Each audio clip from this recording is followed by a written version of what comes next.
All right, good day, everybody. So good to have you on today's masterclass. This is going to be some sort of a hybrid of a masterclass. I would love to spend at least 6 to 8 weeks sometimes teaching on culture.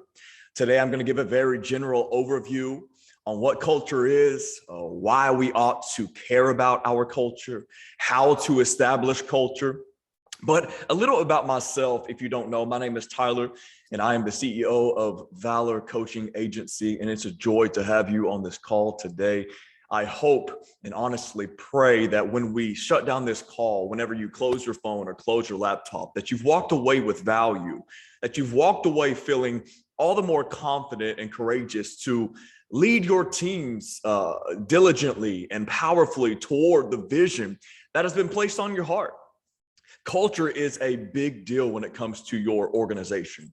I know we have pastors and business owners and other industry leaders on this call today, and those of you who are downloading this webinar after the fact. But I believe culture, this teaching can apply to absolutely any industry whatsoever.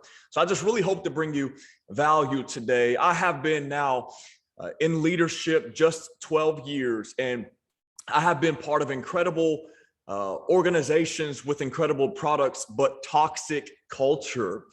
And, you know, the organization had a great vision and great mission. And like I said, the product was great, but culture ate all that for breakfast.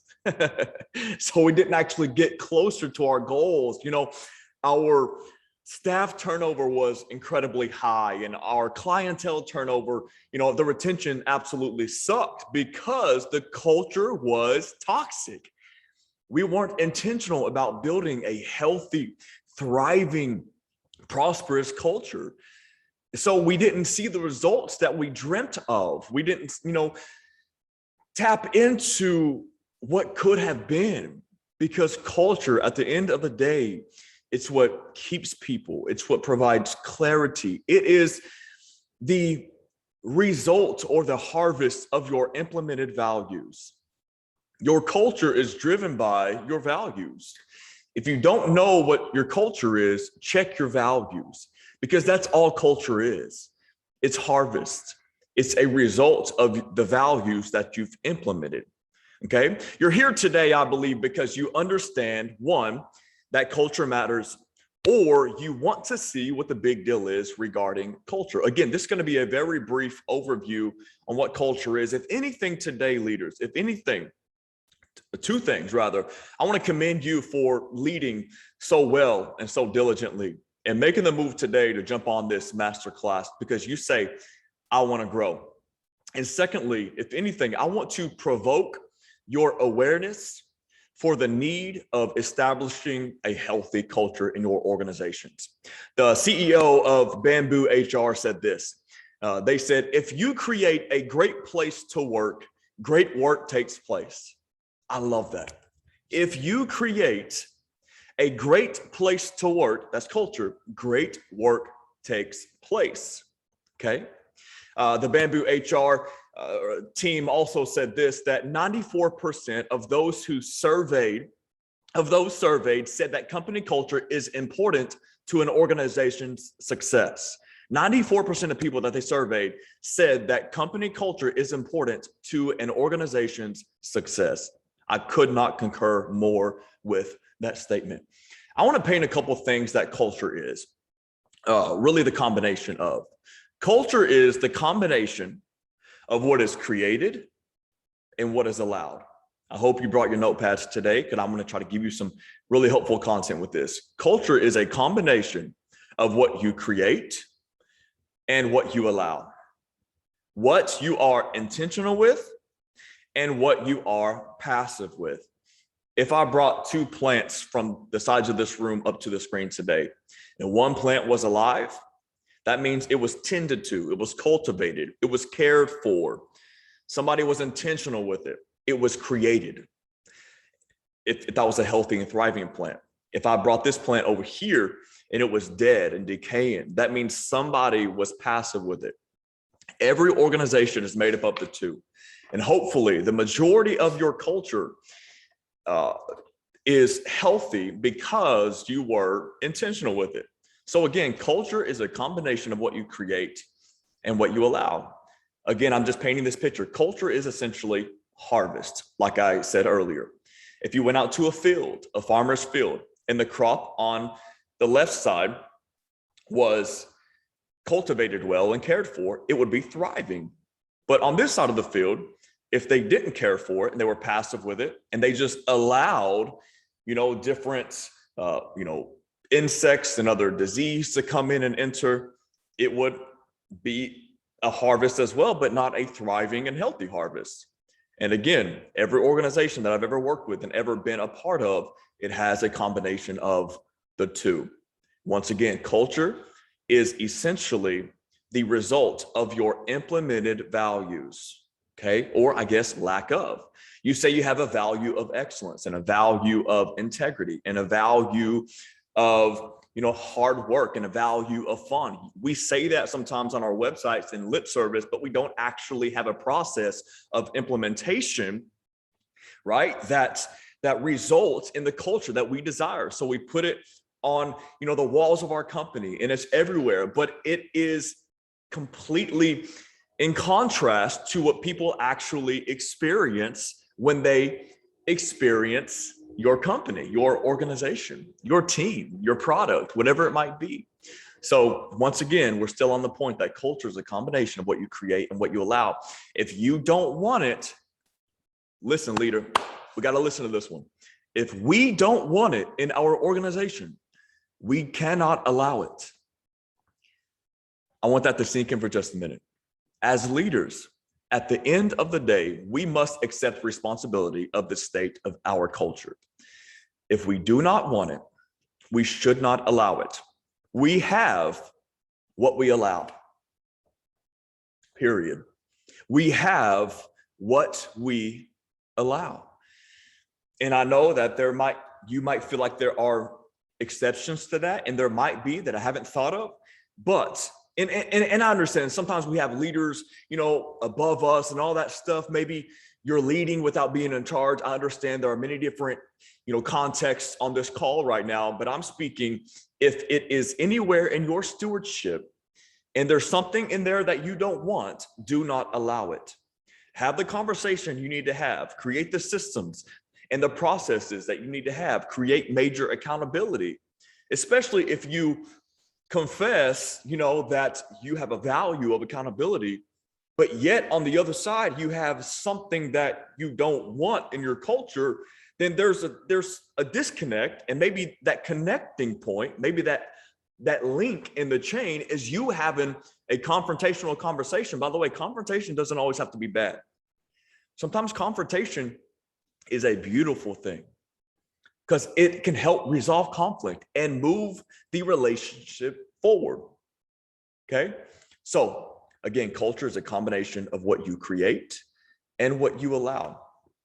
The Harvard study team actually said that a strong culture increases net income 765% over a decade. How incredible is that? That over 10 years, a strong, healthy, vibrant culture, something you are intentional with, something you create, you discipline, you hold accountable, it increases your net income by 765% a year. That sounds nice, doesn't it? That sounds absolutely incredible. Now, again, I don't know exactly how that translates into your context, but no matter what, it's saying that prosperity happens, whatever that is for you, on the other side of a strong culture. Some cultures I like to study, not necessarily their value points, but just the implementation of their values, that process.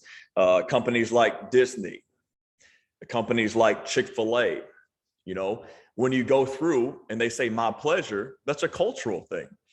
Fast, expedited processes, finding solutions for their customers, that's a cultural thing. For the most part, every Chick-fil-A you go to carries the culture of Chick-fil-A. Southwest Airlines is another culture, the processes of implementation that I really like to study. The Ritz-Carlton, I've learned a lot from that. There's a book that I'm reading right now called Culture Code. Just some resources for you to maybe look up later on down the road. But I think maybe the bigger question here, thinking more about this teaching today, is not solely what is my culture, but again, really maybe it's about doing a value workshop with you and your team. Or maybe just starting with you as a leader, saying, okay, what are my values? What are my values? And then how can I implement these values where in turn gives you the culture that you desire? It's what your staff and team and clientele see and feel when they experience your product or experience being in the organization. So what are your values? There are 3 points that I believe I went over last webinar that I want to go back over today, and 3 points that I live by. And I've tried to really simplify this process, but 3 simple ways to establish culture. Okay. 1, this might be the most important point all day. This first point I'm about to give you might shift something in your life and your organization and the result that you want to see. Number 1, the number 1 way of establishing culture is you got to be it. You got to be it yourself. We can never expect anybody to do something that we're not first willing to do as leaders. That's hypocrisy at the finest. We got to be it ourselves. If we want our culture to be a passionate culture, we got to live passionately. If we want our team to have a good work ethic, we got to show them what a good work ethic looks like. If we want them to be full of honor and full of optimism and positivity, we got to show it. If we want them to have a work-life balance or rhythm, or whatever phrase you want to use there, if you want them to value family over work, you got to show it. If they are a direct reflection of you, would you be satisfied? Man, as a leader, that hits me some type of way. If you were multiplied throughout your organization, your culture, would your culture be what you wanted it to be? That's a good question for us all. So number 1, we got to be it. Okay. We got to be the culture that we want to see. That when people say, when they ask your team the question, hey, what's the culture like? They can just point to the leader, which is you, and say that right there. He is, or she is, culture wrapped in flesh. That is exactly who we are and who we endeavor to be. Sometimes all people need to see is an example. So again, we must have integrity if we expect it out of others and expect it out of the result of our values. We must first live in such a way. We got to be that example. So number 1, be it. Number 2, the second way to establish culture in your organization is you got to brand it. Brand it. Put it in a phrase. Put it in a word to where it's easy to remember and reiterate. Remember and repeat. Okay, do the heavy lifting for your team, for your clientele. Put it in little points, whether it's a phrase, some other type of creative terminology, alliterations, something where it's not too long and too complex, where they can't just, echo it. But maybe it's a word, but brand it. For example, we used to have an organization I used to work for, a culture code. That's what we called it, the culture code. And we would say stuff like, we have a get to attitude, not a have to. We put it in the literal flooring of the back hallways. We put it in the flooring. I get to, I don't have to. One of the organizations that I work for now, we say that vision is one of our values. So we use the word vision a lot in our language, in our verbiage. Vision, accountability, honor, integrity, passion, things like that. So we've done the heavy lifting and lined that out for our clientele. whatever you want to call it, congregation, customers, and our team. So brand it, put it in easy to remember words or phrases for your team. You don't have to have 15, 20 of them. Maybe it's 5 to 10, but something really simple to remember and to reiterate. Okay, lastly, third but not least, teach it. Teach it. So be it, brand it, teach it. You got to line out what it looks like. Practically speaking, what does this look like played out? Okay. So for example, if I say one of our values here, one of our culture codes is to be passionate. Well, maybe laying out exactly what that looks like in your organization. I use this example a lot, but passion in the office of State Farm Insurance is different than passion at Disney. It looks a little differently. It's the same passion. You're excited to be there and you're optimistic and you're positive and you're very zealous, but the display, the expression of that might look a little bit different. So just line out maybe what it looks like there. This is how we exemplify what passion is, just for example. So be it, brand it, teach it. I get my heart broken by organizations and by companies that have a great product, but their culture absolutely sucks. Because there's no culture for the product to ride on the back of. And again, the turnover is so high. So let's not be that type of organization. And let's not be that type of leader. Sales will get clients. Results will keep clients for the most part. But culture will do so as well. Culture will have people wanting to remain and stick around. And to be honest with you, people laugh at me because there's two different types of mindsets. There's one that, for example, let's just imagine for a moment a coffee shop up the road. Let's say the culture and their vibe sucks. Okay. I'm a vibe guy. I love vibes, right? You know what I mean? I love good vibes.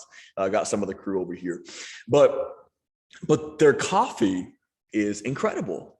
To be honest with you, I will take all day long great culture, great feeling, great vibes, and a decent product over a great product and kind of a sucky, decent culture.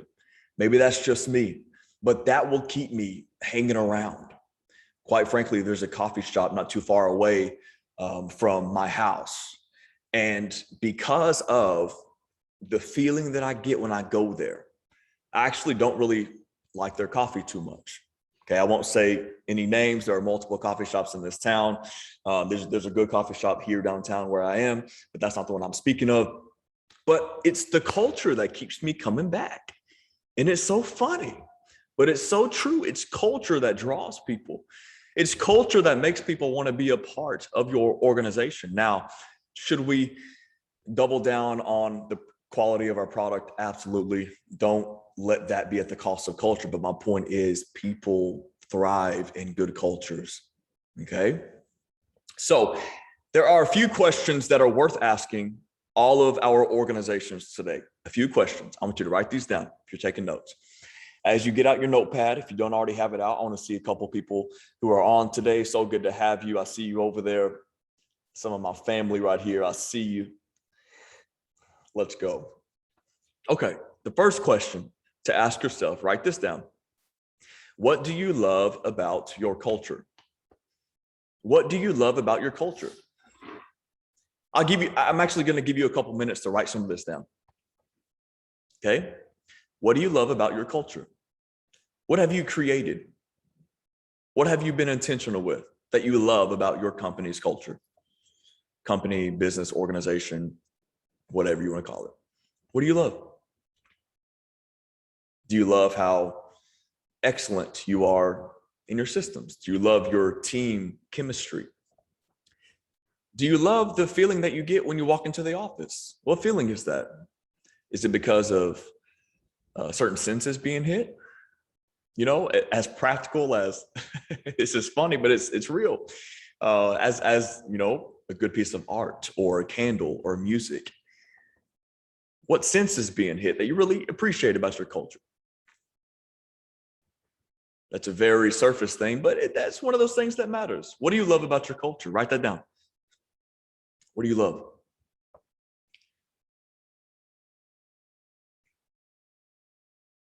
And here's a sub question to that question. What did you do to create it? Okay, think about that for a minute. What were some things that you did to create, to be intentional with, to purposely flourish that element of a value that you have? What did you do to create it? I'll give you just a minute or so. This is a big deal. I don't want us to get through this class and then on the other side just say, that was kind of good information, whatever, but we do nothing with it. We got to apply these things. Okay. What did you do to create it? Or if you didn't initially establish that element, maybe you were hired on, maybe it was an inherited culture. And what were some of those what were some of those things that you really loved about the culture? And how are you replicating that right now?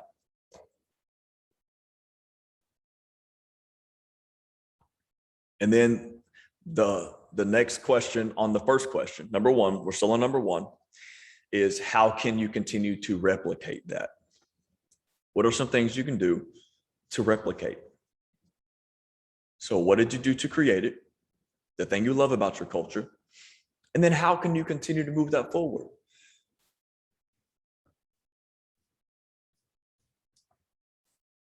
I'll give you just a few seconds to think about that. Maybe it's something you're already doing. Just write it down. What can you do to replicate that, to continue that?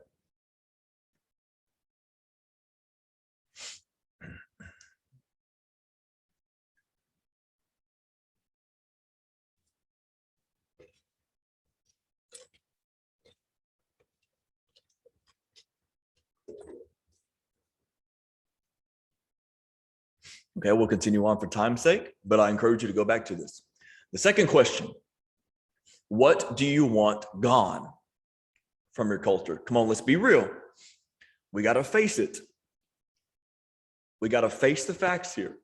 What have we allowed in our culture? Is it bad communication? Is it gossip? Is it messiness? Is it poor systems? What is it? Individualism? A lack of, camaraderie and team effort? What do we want gone? What have you allowed? What have we allowed under our leadership? We got to accept responsibility. It's all good. Face it and build a system to kick that stuff out. Maybe it's a literal person that's toxic. You need to fire. Sometimes it's best to let them go. Now, of course, have a conversation before the conversation, but you get my point. So what do you want gone? What have you allowed? What are some of those things? And then now, what can you do about it? I like to think it's as specific as this week. I know it's Friday, but maybe this next week, when you get back to the office, after you've thought about it and applied wisdom to it and a little bit discernment, what can you do this next week about that? What are some of those things, and then what can you do about it? As leaders, this is the call that we've accepted. It gets uncomfortable. It's beyond the shiny stuff. It's beyond the profit. We got to resolve conflict and we got to confront things. That's just part of leadership, as you know. So what do you want gone? What have you allowed? And what can you do about it next week? Even if it's just one move, what can you do about it? Maybe it's a conversation you need to have. It usually goes back down to personnel, but maybe it's not a personnel issue. Maybe you have allowed your office to get messy and it ain't nobody's fault but our own, Okay. And number 3, what would I like to see that's not there? What would I like to see that's not there? What's missing? What's missing? And then, of course, what could you do about it? What could you do about it in the next week or two? What could you do? Now, don't try to do too much too soon. I get it. But just write down a plan and stick to the plan. What could you do about it? What would you like to see that's not there? In other words, what's missing? And what could you do about it?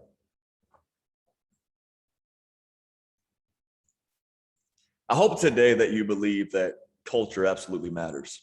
Culture provides clarity. Culture provides a place where people feel valued, people feel seen. And the greatest results and the greatest impact comes from places that have the greatest culture. But we ought to face as leaders that culture is just like a cup with a hole at the bottom. There's a constant leak in culture. This is how we need to see it. And we as leaders must continuously represent that culture and refill the cup. Talking to our team, holding them accountable. It's in our language, it's in our actions, it's how we treat our clients, it's how we treat one another. A good culture is the result, once again, of the implemented values. So maybe you need to go back and have a value workshop, like I mentioned earlier. But I hope today that you believe all the more that culture matters. And at the end of the day, it's up to us. If we don't want it there, kick it out. I know it's very black and white of a statement, and I know it's not always that easy to do, but let's face it, it's possible. Do whatever you have to do. Let's do what we have to do to move this whole ship forward, because it's worth it. Culture building, the level of confrontation and accountability and the work that it takes, it is absolutely worth the work. It's worth it.